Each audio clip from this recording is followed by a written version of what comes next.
Welcome. This is how to hyperlink your articles for your research articles page. Go to that page. I have an example here already, but I'll show you how to do it from scratch.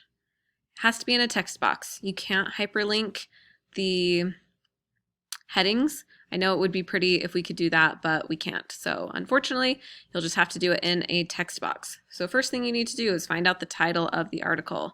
Here's my article. It's called Why Self-Care Can Help You Manage Stress.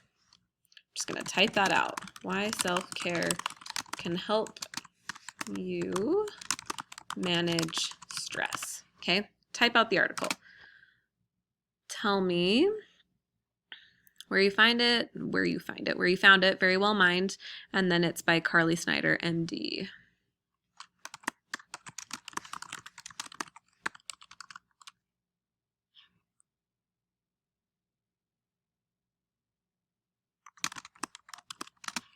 Okay, so I've got my article here. I'm only going to hyperlink the title itself, although I do want to know who it's by. Once I highlight these words, this little link appears. Click the link button. Then you have to choose external link. Internal link would be that you choose a page from your own website. That doesn't work because there's nowhere on your website that it already lives. So it's an external link, meaning it'll take you outside of your website. That's when I can come over here.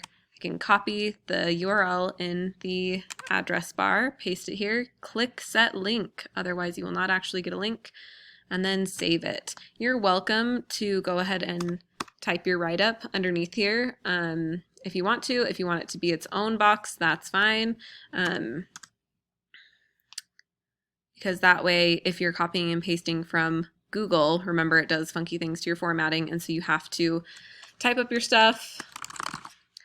You would highlight it, and once you do that, you could click this remove formatting if you go the copy and paste route. That's an extra aside, but for hyperlinking, that's how you do it. And then we're done.